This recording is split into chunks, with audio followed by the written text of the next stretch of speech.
ನಮ್ಮ Sahyadri news channel ಅನ್ನು YouTube, Facebook ಹಾಗೂ ಇನ್ಸ್ಟಾಗ್ರಾಂನಲ್ಲಿ ನೋಡಿ. ಸಬ್ಸ್ಕ್ರೈಬ್, ಲೈಕ್ ಮತ್ತು ಶೇರ್ ಮಾಡಿ ಪ್ರೋತ್ಸಾಹ. ಶಾಸಕರು, ಎಲ್ಲಾ ಪಕ್ಷದ ಪ್ರತಿನಿಧಿಗಳು ಕೂಡ ಧ್ವನಿಯನ್ನು ಗೂಡಿಸಿದರೆ ಅದರ ಭಾಗವಾಗಿ ಇವತ್ತಿಲ್ಲ ಆಗಮಿಸ್ತಾರೆ. ಜೊತೆಗೆ ಮೊನ್ನೆ ದಿನ ನಮ್ಮ ಜಿಲ್ಲಾ ಉಸ್ತುವಾರಿ ಸಚಿವರು ಮುಖ್ಯಮಂತ್ರಿಗಳ ಅಪಾಯಿಂಟ್ಮೆಂಟ್ ಅನ್ನು ಕೊಡಿಸಿ ಅವರು ಕೂಡ ಪ್ರತ್ಯೇಕವಾಗಿ ಒಂದು ಮನವಿಯನ್ನು ಕೊಟ್ಟು ನಮಗೂ ಕೂಡ ನಮ್ಮ ಅಹವಾಲನ್ನು ಕೇಳಿಸಿ ಮಾತನಾಡಿದ್ರು. ಮತ್ತು ಬೆಳಿಗ್ಗೆ ಪ್ರೆಸ್ ಮೀಟಲ್ಲೂ ಕೂಡ ಅದನ್ನು ಇವತ್ತು ಪ್ರಸ್ತಾಪ ಮಾಡಿ ಮಾತನಾಡಿದ್ರು. ಹಾಗೆಯೇ ಇವತ್ತು ಈ ದಿನದ ಕಾರ್ಯಕ್ರಮಕ್ಕೂ ಕೂಡ ಹೋರಾಟಕ್ಕೆ ನಾನು ಬಂದು ಹೋಗ್ತೀನಿ ಅಂತೇಳಿ ಬಂದರು. ನಿಮ್ಮೆಲ್ಲರಿಗೂ ಕೂಡ ಮತ್ತೊಮ್ಮೆ ಸ್ವಾಗತಿಸಿ, ಯಾಕೆಂದರೆ ಅವರಿಗೆ KDP ಮೀಟಿಂಗ್ ಇರೋದ್ರಿಂದ ಎಲ್ಲ ಜನ ಪ್ರತಿನಿಧಿಗಳು ಹೋಗಬೇಕಾಗಿದ್ದರಿಂದ ನಾನು ಸನ್ಮಾನ್ಯ ಮಧು ಬಂಗಾರಪ್ಪ ಸರ್ ಅವರಿಗೆ ಮಾತನಾಡಲಿಕ್ಕೆ ಇಚ್ಛಿಸ್ತೇನೆ.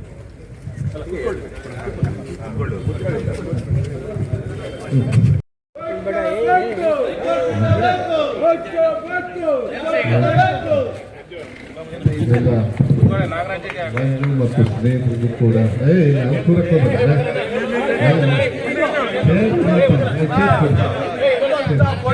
ಬೆಂಗಳೂರಿಗೆ ಹೋಗಿ ಹೈಕೋರ್ಟಿಗೆ ಹೋಗಕ್ ಆಗ್ತಿಲ್ಲ. ಶಿವಮೊಗ್ಗಕ್ಕೆ ಬೇಕೀಗ. ರಸ್ತೆ ಸಿಗಲ್ಲ, ಜಾಗ ಸಿಗಲ್ಲ. ಇಲ್ಲಿ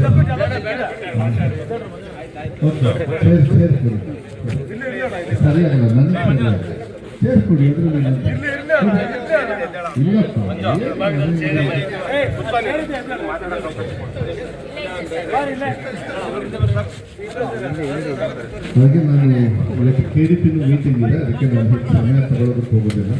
ಮೊನ್ನೆ ಎಲ್ಲ ಬಸಪ್ಪವರ ಒಂದು ನೇತೃತ್ವದಲ್ಲಿ ಮತ್ತು ಅಧ್ಯಕ್ಷರು ನಮ್ಮ ರಾಘವೇಂದ್ರ ಅವರ ನೇತೃತ್ವದಲ್ಲಿ ತಾವೆಲ್ಲರೂ ಕೂಡ ಮನವಿಯನ್ನು ಕೊಡಲಿಕ್ಕೆ ನೀವು ಟೈಮನ್ನು ಕೇಳಿದ್ರಿ ನನ್ನ ಮುಖ್ಯಮಂತ್ರಿಗಳಿಗೆ. ನಾನು ಕೂಡ ಮೊನ್ನೆ ನನ್ನ ಇಲಾಖೆಯ ಒಂದು ಅವತ್ತು ಸ್ವಲ್ಪ ಫ್ರೀಯಾಗೂ ಇದ್ದರು, ನಾನು ಸ್ವಲ್ಪ ಸುಮ್ಮನೆ ಕೊಟ್ಟು ಹೋಗಬೇಕಾಗಿತ್ತು. ಅದಕ್ಕೆ ನಾನು ತಮಗೂ ಕೂಡ ಬರಕ್ಕೆ ಹೇಳಿದ್ದೆ. ತಾವೆಲ್ಲರೂ ಕೂಡ ಬಂದು ಮನೆಯನ್ನು ಕೂಡ ಮಾಡಿದ್ರಿ. ಮನೆ ಮುಖ್ಯಮಂತ್ರಿಗಳು ಸ್ಪಂದನೆಯನ್ನು ಮಾಡಿದ್ದಾರೆ. ಅವರು ಕೂಡ ಹೇಳಿದ್ದಾರೆ, ನಾವು ಮಂಗಳೂರಿಗೆ ಸಪ್ರೇಟಾಗಿ ಮಾಡಿ ಇದನ್ನು ಯಾವುದಕ್ಕೂ ಕೂಡ ಕೊಡಬಾರ್ದು ಅಂತ ಹೇಳಿ ನಾನು ಕೂಡ ಅದನ್ನು ಯಾರಿಗೆ ನಿರ್ದೇಶನ ಕೊಡಬೇಕು ನಮ್ಮ ಕಡೆಯಿಂದ ಸರ್ಕಾರದ ಮೋಸ್ಟ್ಲಿ ಇದೇನಾಗ್ತದೆ, ಸೆಂಟ್ರಲ್ ಗೌರ್ಮೆಂಟ್ ಕನೆಕ್ಟೆಡ್ ಇರ್ತದೆ, ಬಟ್ ಸ್ಟೇಟ್ ಗೌರ್ಮೆಂಟು ಅದಕ್ಕೆ ಡೈರೆಕ್ಷನ್ಸ್ ಕೂಡ ಮನವಿಯನ್ನು ಕೂಡ ಮಾಡ್ಬೋದು. ನೀವು ಮನವಿಯನ್ನು ಕೊಟ್ಟಿದ್ದೀರಿ, ಅದಕ್ಕೆ ನಾನು ಯಾವತ್ತೂ ಕೂಡ ನಿಮ್ಮ ಪರವಾಗಿ ಇರ್ತಿಲ್ಲ. ಯಾಕಂದರೆ ಇದೆಲ್ಲರೂ ಕೂಡ ಇಲ್ಲಿರಬೇಕು, ಕೇಸ್ಗಳು ಜಾಸ್ತಿ ಇರ್ತಾವೆ. ಮಂಜು ಹೇಳಿದಾಗೆ ಎಲ್ಲ ಬಡವರು ಇರ್ತಾರೆ, ಎಲ್ಲರೂ ಅಲ್ಲಿ ಇಲ್ಲಿ ಹೋಗೋದಕ್ಕೆ ನೀವು ಇತ್ಲಾಗ ಹೋಗೋದು ಒಂದೇ, ಅತ್ಲಾಗ ಹೋಗೋದು ಒಂದೇ, ಹಂಗೆ ಸಿಕ್ಕಾಕೊಂಡ್ಬಿಡ್ತೀರ. ಅದು ಆಗಕ್ಕೆ ಹೋಗಬಾರ್ದು. ಅದನ್ನು ಏನಿದೆ ನಿಮ್ಮ ಧ್ವನಿಗೆ ನಾವು ಕೂಡ ನಮ್ಮ ಸರ್ಕಾರದ ಕಡೆಯಿಂದ ಸ್ಪಂದನೆ ಮಾಡ್ತಕ್ಕಂಥ ಕೆಲಸವನ್ನು ನಾವು ಮಾಡ್ತೀವಿ.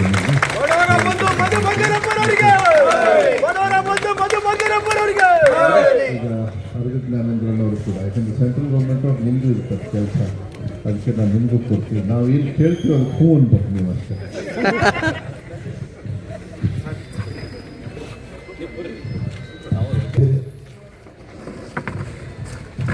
ಗೋಪಾಲ್ ಕೃಷ್ಣ ಅವರೇ, ಸರ್ಜಿ ಅವರೇ, ಬಲ್ಕೀಶ್ ಬಾನು ಅವರೇ ಮತ್ತು ಎಲ್ಲ ಮುಖಂಡರು ಮತ್ತು ಎಲ್ಲ ವಕೀಲ ಬಂಧುಗಳೇ,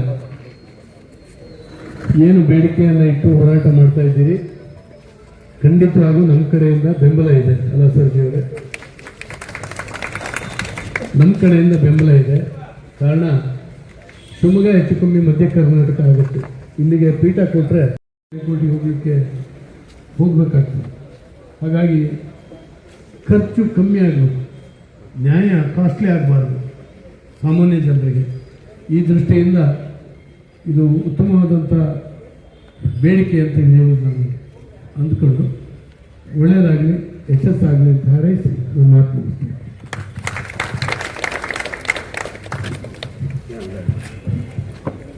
ಸ್ನೇಹಿತರೆ, ಎಲ್ಲರಿಗೂ ನಮಸ್ಕಾರ.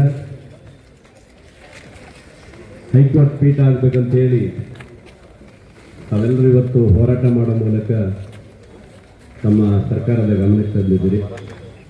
ಇವತ್ತಿನ ಈ ಸಭೆಯಲ್ಲಿ ನಿಮ್ಮ ಹೋರಾಟಕ್ಕೆ ಬೆಂಬಲ ಸೂಚಿಸಲು ನಮ್ಮ ಇಲ್ಲಿ ಜಿಲ್ಲಾ ಉಸ್ತುವಾರಿ ಸಚಿವರಾದಂಥ ಮಧು ಬಂಗಾರಪ್ಪನವರೇ, ಮಾಜಿ ಸಚಿವರು, ನಮ್ಮೆಲ್ಲರೂ ಹಿರಿಯರಾದಂಥ RJ ಜ್ಞಾನೇಂದ್ರವರೇ, ಈ ಸಂಘದ ಗೌರವಿತ ಅಧ್ಯಕ್ಷರಾದ ಸ್ನೇಹಿತರಾದ ರಾಘವೇಂದ್ರವರು, ಹಿರಿಯರ ವಕೀಲರಾದ ಬಸಪ್ಪಗೌಡರು, ಸರ್ಜಿ ಅವರು ಮತ್ತು ಬಲ್ಕೀಶ್ ಬಾನು ಅವರು, ಶ್ರೀಕಾಂತಣ್ಣವರು ಮತ್ತು ನಿಮ್ಮೆಲ್ಲ ಪದಾಧಿಕಾರಿಗಳು ಮತ್ತು ವಕೀಲ ಸಂಘದ ಎಲ್ಲ ಆತ್ಮೀಯ ಬಂಧುಗಳು, ಭಾಳ ನಿಮ್ಮ ಹೋರಾಟಕ್ಕೆ ಸಂಪೂರ್ಣವಾದ ನಮ್ಮ ಬೆಂಬಲ ಇದೆ.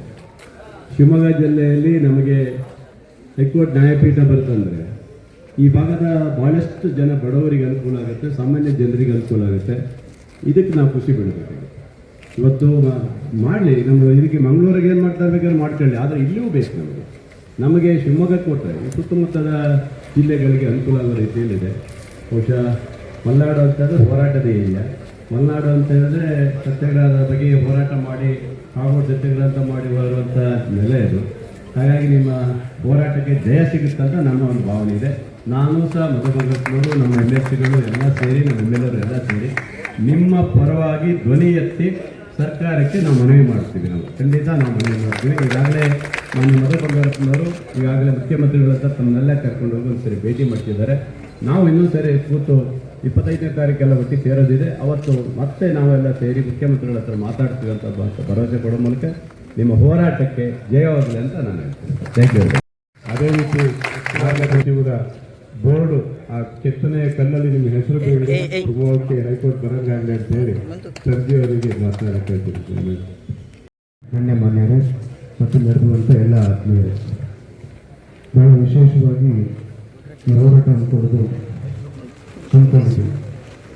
ಅದು ಒಂದು ಅಂಶವನ್ನು ನಾವು ಅರ್ಥ ಮಾಡ್ಕೋಬೇಕು. ಮಂಗಳೂರಿಗೆ ಸಂಚಾರ ಪೀಠವನ್ನು ಕೊಟ್ಟಿದ್ದಾರೆ. ಮಂಗಳೂರಿಗೆ ಡ್ರೈನಿಂಗ್ ಪಾಪ್ಯುಲೇಷನ್ ಎಷ್ಟಿದೆ ಅನ್ನೋದು, ಮಂಗಳೂರು ಜಿಲ್ಲೆ ಮತ್ತು ಉಡುಪಿ ಬಿಟ್ಟರೆ ಅಲ್ಲಿಗೆ ಡ್ರೈನಿಂಗ್ ಪಾಪ್ಯುಲೇಷನ್ ಕಡಿಮೆ ಇದೆ. ಆಲ್ಮೋಸ್ಟ್ ಒಂದು 50 ಲಕ್ಷ ಜನಸಂಖ್ಯೆ ಇರ್ಬೋದು. ಉತ್ತರ ಕರ್ನಾಟಕಕ್ಕೆ 2 ಸಂಚಾರಿ ಪೀಠ ಕೊಟ್ಟಿದ್ದಾರೆ, ಮಧ್ಯ ಕರ್ನಾಟಕಕ್ಕೆ ಸಂಚಾರಿ ಪೀಠದ ಕೊರತೆ ಇದೆ. ಇಲ್ಲಿ ಡ್ರೈನಿಂಗ್ ಪಾಪ್ಯುಲೇಷನ್ ಆಲ್ಮೋಸ್ಟ್ 90 ಲಕ್ಷದಿಂದ 1 ಕೋಟಿ ಜನಸಂಖ್ಯೆ ಇದೆ ಅನ್ನೋದನ್ನು ನಾವು ಗಮನದಲ್ಲಿ ಇಟ್ಕೋಬೇಕು. ಭಾರತ ದೇಶದಲ್ಲಿ ಅತಿ ಹೆಚ್ಚು ಕೇಸಸ್ ಪೆಂಡಿಂಗ್ ಇರುವಂಥ ಒಂದು ಕೋರ್ಟ್ ಅಂದರೆ ಅದು ಕರ್ನಾಟಕದ ಕೋರ್ಟ್ಗಳು ಅಂತ. ಏಕೆಂದರೆ ನಾನು ಸುಮ್ಮನೆ ನೋಡ್ತಾ ಇದ್ದೆ, ಗೂಗಲ್ ಸರ್ಚ್ ಮಾಡಿ ಎಷ್ಟು ಕೇಸ್ ಲೋಡ್ ಇರ್ಬೋದು ನೋಡೋಣ ಅಂತ ಹೇಳಿ. ನಾನು ಅದಕ್ಕೆ ನೋಡಿದರೆ ಆಲ್ಮೋಸ್ಟ್ ಹೈಯೆಸ್ಟ್ ಕೇಸ್ ಲೋಡು ಇಡೀ ದೇಶದಲ್ಲಿ ಎಲ್ಲಿದೆ ಅಂತ ಹೇಳಿದ್ರೆ ಅದು ಕರ್ನಾಟಕ ರಾಜ್ಯದಲ್ಲಿ. ಸುಮಾರು 22.6 ಲಕ್ಷ ಕೇಸಸ್ಸು ಇಡೀ ಕರ್ನಾಟಕ ರಾಜ್ಯದಲ್ಲಿರುವ ಕೋರ್ಟಲ್ಲಿದೆ. ಸುಮಾರು 3 ಲಕ್ಷ ಕೇಸಸ್ಸು ಹೈಕೋರ್ಟಲ್ಲಿ ಪೆಂಡಿಂಗ್ ಹೊಂದಿದೆ. 2024ರಲ್ಲಿ ಸರಿಸುಮಾರು 17.9 ಲಕ್ಷ ಕೇಸಸ್ನ ಏನೋ ಡಿಸ್ಪೋಸ್ ಮಾಡಿದ್ರು ಕೂಡ 21 ಲಕ್ಷ ಕೇಸಸ್ಸು ಪೆಂಡಿಂಗ್ ಇದೆ. ಆ ಎಲ್ಲ ನಿಟ್ಟಿನಲ್ಲಿ ಇವತ್ತು ಯಾವುದೇ ಕಾರಣಕ್ಕೂ ಸಂಚಾರಿ ಪೀಠ ಮಂಗಳೂರಿಗೆ ಕೊಟ್ಟರೆ ಸಂತೋಷ, ಆದರೆ ಶಿವಮೊಗ್ಗನ ಮಂಗಳೂರಿಗೆ ಇನ್ಕ್ಲೂಡ್ ಮಾಡೋದು ಒಳ್ಳೇದಲ್ಲ. ಯಾಕೆಂದರೆ ಯಾವುದೇ ರೀತಿಯಲ್ಲಿ ಭೌಗೋಳಿಕವಾಗಿ ನಾವು ಶಿವಮೊಗ್ಗದವರಿಗೆ ನಮಗೆ ಕಾಂಟ್ಯಾಕ್ಟ್ ಇರೋದು ಬೆಂಗಳೂರು, ಕೆಲಸಗಳಾಗ್ತವೆ, ದೂರ ಒಪ್ಕೊಂತೀವಿ. ಆದರೆ ಅದು ಕೈ ಬಿಡಬೇಕು. ಯಾಕೆಂದರೆ ಮಂಗಳೂರಿಗೆ ಅಟ್ಯಾಚ್ ಮಾಡಬಾರ್ದು. ಮಂಗಳೂರು ಸಂಚಾರ ಪೀಠ ಕೊಟ್ಟು ತೊಂದರೆ ಇಲ್ಲ, ಕೊಡಲಿ. ಬಟ್ ಶಿವಮೊಗ್ಗಕ್ಕೆ ಜನಸಂಖ್ಯೆ ಆಧಾರಿತ ಮೇಲೆ ಮಧ್ಯ ಕರ್ನಾಟಕಕ್ಕೆ ಒಂದು ಸಂಚಾರಿ ಪೀಠ ಕೊಡಬೇಕು ಅಂದರೆ ಅದು ಶಿವಮೊಗ್ಗವಾದ ಸೂಕ್ತವಾದ ಜಾಗ ಅಂತ ಹೇಳಿ. ಆ ನಿಟ್ಟಿನಲ್ಲಿ ಎಲ್ಲರ ಬೇಡಿಕೆ ಮುಖೇನ ಖಂಡಿತವಾಗ್ಲೂ ಇಲ್ಲಿ ನಡೆಯುವಂಥ ಎಲ್ಲ ಗಣ್ಯರು ಇದ್ರ ಬಗ್ಗೆ ಒಮ್ಮತ ಮೂಡಿಸಿದ್ದಾರೆ. ಖಂಡಿತವಾಗ್ಲೂ ಇದಕ್ಕೆ ಸಂಚಾರಿ ಪೀಠ ಬೇಕು ಅನ್ನೋಂಥ ಹೋರಾಟಕ್ಕೆ ನಮ್ಮೆಲ್ಲರಿಗೂ ಬೆಂಬಲ ಇದೆ. ಧನ್ಯವಾದ. ನಮ್ಮ ಜಿಲ್ಲಾ ಮಂತ್ರಿಯಾಗಿರ್ತಕ್ಕಂಥ ಮಧು ಬಂಗಾರಪ್ಪನವರೇ, ಶಾಸಕರು ಗೋಪಾಲಣ್ಣ, ಸರ್ಜಿ ಅವರು, ಹಿರಿಯ ವಕೀಲರು, ನಮ್ಮ ನಾಯಕರು ಆಗಿರ್ತಕ್ಕಂಥ ಬಸಪ್ಪನವರೇ, ಎಲ್ಲ ಸಂಘದ ಎಲ್ಲ ವಕೀಲರು ಬಾಂಧವರೇ, ಸಂಪೂರ್ಣ ಬೆಂಬಲ ನಮ್ಮದಿದೆ. ಆಗಲೇ ನಮ್ಮ ಜಿಲ್ಲಾ ಮಂತ್ರಿ ಘೋಷಣೆ ಮಾಡಿಬಿಟ್ಟಿದ್ದಾರೆ. ಹಾಗಾಗಿ ನಿಮಗೆ ಮುಖ್ಯಮಂತ್ರಿಯವ್ರ ಜೊತೆಗೆ ಕರ್ಕೊಂಡು ಹೋಗಿ ಒಂದು ಸಭೆಯನ್ನು ಮಾಡಿಸಿ ಆ ಥರದ ಒಂದು ಪಾಸಿಟಿವ್ ಆಗಿ ಒಂದು ಹಂತಕ್ಕೆ ತಂದಿದ್ದಾರೆ ಅವರು. ಶಿವಮೊಗ್ಗದ ಹಲವಾರು ಫೀಲ್ಡಲ್ಲಿ ಇತಿಹಾಸ ಶಿವಮೊಗ್ಗದ್ದು. ಇಲ್ಲಿ ಖ್ಯಾತ 3 ವಕೀಲರಿಗೆ ನೀವು ಮುಖ್ಯಮಂತ್ರಿಯನ್ನು ಕೊಟ್ಟಿರ್ತಕ್ಕಂಥ ಈ ಕಟ್ಟಡ. ಹಾಗಾಗಿ ವಕೀಲರಿರ್ತಕ್ಕಂಥ ಮುಖ್ಯಮಂತ್ರಿ ಕೊಟ್ಟಿರ್ತಕ್ಕಂಥ ಈ ಜಿಲ್ಲೆಗೆ ಹೈಕೋರ್ಟ್ ಪೀಠ ಬಂದೇ ಬರುತ್ತೆ. ತರಕ್ಕೆ ನಾವೆಲ್ಲರೂ ಕೂಡ ಸೇರಿ ಪ್ರಯತ್ನ ಮಾಡ್ತೀವಿ. ನಮ್ಮ ಸರ್ಕಾರವೂ ಕೂಡ ನಿಮ್ಮ ಒಂದು ಬೇಡಿಕೆಯನ್ನು ಮನ್ನಣೆ ಕೊಡುತ್ತೆ ಅಂತಲೂ ಕೂಡ ಹೇಳಿ ನನ್ನ ಬೆಂಬಲ ವೈಯಕ್ತಿಕವಾಗಿ ನಿಮ್ಮೆಲ್ಲ ಪರವಾಗಿದೆ ಅಂತ ಹೇಳಿ ನನ್ನ ಮಾತಿಗೆ ವಿರಾಮ. ನನ್ನ ಆತ್ಮೀಯರಾದಂಥ ಧನಂಜಯ ಸರ್ಜಿ ಅವರೇ, ಕಲ್ಬುರ್ಗಿ ರತ್ನಾಕರ್ ಅವರೇ, ಬಾರ್ ಕೌನ್ಸಿಲ್ನ ಅಧ್ಯಕ್ಷರಾದಂಥ ಆತ್ಮೀಯರಾದಂಥ ರಾಜೇಂದ್ರ ಅವರೇ, ಹಾಗೂ ನಮ್ಮ ಸಾಗರ ತಾಲೂಕಿನ ಶಾಸಕರಾದಂಥ ಬೇಳೂರು ಗೋಪಾಲಕೃಷ್ಣ ಅವರೇ, ಇಲ್ಲಿ ಇರ್ತಕ್ಕಂಥ ಎಲ್ಲ ನಮ್ಮ ವಕೀಲರು, ಎಲ್ಲ ಆತ್ಮೀಯ ಬಂಧುಗಳು, ಈಗಾಗಲೇ ಮೊನ್ನೆ ಮುಖ್ಯಮಂತ್ರಿಗಳನ್ನ ಭೇಟಿ ಮಾಡಿದ್ದಾರೆ. ನಮ್ಮ ಅಧ್ಯಕ್ಷರು ಮತ್ತು ನಮ್ಮ ಹಿರಿಯರಾದಂಥ ಪ್ರಸಾದ್ ಗೌಡರು, ಶ್ರೀಪಾಲ್ ಅವರು ಎಲ್ಲರೂ ಕೂಡ ಬಂದಿದ್ದರು. ಅವರು ಕೂಡ ಇದನ್ನು ಮಾಡಿ ನಮ್ಮ ಜಿಲ್ಲಾ ಮಂತ್ರಿಗಳು ಮತ್ತು ಇರ್ತಕ್ಕಂಥ ಎಲ್ಲರೂ ಕೂಡ ಹೋಗಿ ಅಲ್ಲಿ ನಮ್ಮ ಜಿಲ್ಲೆ ಏನಾದ್ರು ಅಲ್ಲಿಗೆ ಹೋಗ್ಬೇಕಂದ್ರೆ ಭಾಳ ಕಷ್ಟ ಆಗುತ್ತೆ. ಅವರು ಕಮ್ಯುನಿಸ್ಟ್ ಪಾರ್ಟಿ ಥರ ಒಂದು ರೇಟ್ ಫಿಕ್ಸ್ ಮಾಡಿಬಿಡ್ತಾರೆ, ಇಷ್ಟೇ ಕೊಡಬೇಕು ನೀವು ಅಂತ. ಆವಾಗ ಕಷ್ಟ ಜಾಸ್ತಿ ಆಗುತ್ತೆ. ಹಾಗಾಗಿ ನಾವು ಶಿವಮೊಗ್ಗ ಹೈಕೋರ್ಟ್ ಪೀಠ ಮಾಡೋದು ಭಾಳ ಒಳ್ಳೆಯದು ಅಂತ ಹೇಳಕ್ಕೆ ಇಷ್ಟಪಡ್ತಾ, ಏನು ಇವಾಗ ಹೈಕೋರ್ಟ್ಗೆ ಹೋದರೆ ಅಲ್ಲಿ ಸುಮಾರು ಹೆಂಗೋ ನಮಗೆ ಯಾವ ರೀತಿಯಲ್ಲೂ ನಡೀತಾ ಇರ್ತದೆ ಇಲ್ಲಿವರೆಗೂ. ಮುಂದಕ್ಕೆ ಅಲ್ಲೇನಾರು ಆಗ್ಬಿಟ್ರೆ ಭಾಳ ಕಷ್ಟ ಆಗುತ್ತೆ ಅಂತ ಹೇಳಕ್ಕೆ ಇಷ್ಟಪಡ್ತೀನಿ. ಹಾಗಾಗಿ ನಮ್ಮ ಉಸ್ತುವಾರಿ ಮಂತ್ರಿಗಳು ಇರ್ತಕ್ಕಂಥ ಎಲ್ಲರೂ ಕೂಡ ಇದಕ್ಕೆ ಒತ್ತಾಯ ಮಾಡಬೇಕಾಗುತ್ತೆ. ಮುಖ್ಯಮಂತ್ರಿಗಳ ಗಮನಕ್ಕೆ ಇನ್ನೂ ಅವರಿಗೆ ಹೆಚ್ಚು ತಿಳಿಸ್ತಕ್ಕಂಥ ಕೆಲಸ ಮಾಡಬೇಕು. ಇದನ್ನು ಮಾಡಿ ಶಿವಮೊಗ್ಗಕ್ಕೆ ಪೀಠವನ್ನು ತರ್ತಕ್ಕಂಥ ಕೆಲಸ, ಹೈಕೋರ್ಟ್ ಪೀಠ ತರ್ತಕ್ಕಂಥ ಕೆಲಸ ನೀವೆಲ್ಲರೂ ಸೇರಿ ಮಾಡಬೇಕು. ನಾವು ಕೂಡ ನಿಮ್ಮ ಜೊತೆ ಇದ್ದು ಸಾಕು ಕೊಡ್ತೀವಿ ಅಂತ ಹೇಳ್ತಾ ನಿಮ್ಮ ಈ ಒಂದು ಹೋರಾಟಕ್ಕೆ ಜಯವಾಗಲಿ ಅಂತ ಹೇಳಕ್ಕೆ ಇಷ್ಟಪಡ್ತೀನಿ. ಶಿವಮೊಗ್ಗಕ್ಕೆ ಮಧ್ಯ ಕರ್ನಾಟಕಕ್ಕೆ ಒಂದು ಹೈಕೋರ್ಟ್ ಸಂಚಾರಿ ಪೀಠವನ್ನು ಕೊಡಿ ಅಂತಕ್ಕಂಥ ಎರಡೂ ಬೇಡಿಕೆಗಳಿಗೆ ಪಾಸಿಟಿವ್ ಆಗಿ ಸ್ಪಂದನೆ ಮಾಡುವಂಥ ಒಂದು ಭರವಸೆಯನ್ನು ಮಾನ್ಯ ಮಂತ್ರಿಗಳು ಮತ್ತು ಮುಖ್ಯಮಂತ್ರಿಗಳು ಇಬ್ಬರು ನೀಡಿದ್ದಾರೆ. ಅದು ಒಂದು ಅಂಶ. ಎರಡನೇದು, ಇಂದು ಎಲ್ಲ ಪಕ್ಷದ ಭೇದಗಳನ್ನು ಮರೆತು ಎಲ್ಲ ಶಾಸಕರು ಕೂಡ ಈ ಆಂದೋಲನಗಳನ್ನು ಭಾಗವಹಿಸಿದ್ದು ನಮ್ಮ ಎಲ್ಲರಿಗೂ ತುಂಬ ಸಂತಸವನ್ನು ತಂದಿದೆ. ಇನ್ನು ಮೂರನೇ ಅಂಶ, ಶಿವಮೊಗ್ಗದಲ್ಲಿ ಹೈಕೋರ್ಟಿನ ಸಂಚಾರಿ ಪೀಠ, ನಾವು ಸಂಚಾರಿ ಪೀಠಕ್ಕೆ ಅರ್ಹತೆ ಹೊಂದುವ ಎಲ್ಲ ಸೂತ್ರಗಳ ಅನುಗುಣವಾಗಿ ನಮ್ಮ ಅರ್ಹತೆ ಇದೆ ಅಂತಕ್ಕಂಥದ್ದು ನಮ್ಮ ವಾದ. ಅದನ್ನು ವಿಷಯಪಡಿಸೋದಕ್ಕೆ ನಾನು ಹೋಗೋದಿಲ್ಲ. ಈ ಒಂದು ಪ್ರಾಮುಖ್ಯವಾದ ಅಂಶವನ್ನು ಈ ಸಂದರ್ಭದಲ್ಲಿ ಜ್ಞಾಪಿಸಿಕೊಳ್ಳಲು ಪ್ರಯತ್ನ ಪಡ್ತೇನೆ. ಯಾಕೆಂದರೆ ಸುಮಾರು 5 ದಶಕಗಳಿಗೂ ಹೆಚ್ಚು ಕಾಲ ಈ ಮುಳುಗಡೆ ರೈತರ ಸಮಸ್ಯೆ ಶಿವಮೊಗ್ಗದಲ್ಲಿ ಜೀವಂತವಾಗಿಯೇ ಉಳಿದಿದೆ. ಅದು ಆ ಸಮಸ್ಯೆ ಸಂವಿಧಾನ ಕಾನ್ಸ್ಟಿಟ್ಯೂಷನ್ ಕೋರ್ಟ್ ಮಾತ್ರ ಸಾಲ್ವ್ ಮಾಡಲಿಕ್ಕೆ ಸಾಧ್ಯ. ಆ ದೃಷ್ಟಿಯಿಂದಲೂ ಕೂಡ ಶಿವಮೊಗ್ಗದ ಮಧ್ಯ ಕರ್ನಾಟಕಕ್ಕೆ ಒಂದು ಕಾನ್ಸ್ಟಿಟ್ಯೂಷನಲ್ ಕೋರ್ಟ್ ಅಂದರೆ ಹೈಕೋರ್ಟ್ ಬೇಕು ಅಂತಕ್ಕಂಥದ್ದನ್ನು ಈ ಸಂದರ್ಭದಲ್ಲಿ ತುಂಬ ಒತ್ತಿ ಹೇಳ್ತೇನೆ. ಅಂಕಿತ್ ಪಾಲ್ ಅವರೇ, ಆರ್ಗಾಜ್ಞಾನಂದರು, ಶ್ರೀಕಾಂತ್ ಅವರೇ ಹಾಗೂ ಎಲ್ಲ ಗಣ್ಯಮಾನ್ಯರೇ ಹಾಗೂ ಎಲ್ಲ ನನ್ನ ವಕೀಲ ಮಿತ್ರರು, ಈಗಾಗಲೇ ನಾವು 2 ಬೇಡಿಕೆ ಇಟ್ಟಿರೋದು. ಒಂದು, ಮಂಗಳೂರಿಗೆ ನಮ್ಮನ್ನು ಸೇರಿಸಬಾರ್ದು ಅಂತ ಹೇಳಿ. ನಮ್ಮ ಶಿವಮೊಗ್ಗ ವಕೀಲರ ಸಂಘಕ್ಕೆ 125 ವರ್ಷ ಇತಿಹಾಸ ಇದೆ. ಇಲ್ಲಿ ನಮ್ಮ 3 ಜನ ಮುಖ್ಯಮಂತ್ರಿಗಳು ಓಡಾಡಿದಂಥ ಜಾಗ, ಮಾನ್ಯ ಬಂಗಾರಪ್ಪನವರು, ಕಡದಾಳ್ ಮಂಜಪ್ಪನವರು ಮತ್ತು ಜಯಂತ್ ಪಟೇಲ್ ಅವರು, ಅವರ ನಡೆದಾದಂಥ ಜಾಗದಲ್ಲಿ ನಾವು ಹೈಕೋರ್ಟ್ ಪೀಠ ಸ್ಥಾಪನೆ ಮಾಡಬೇಕು.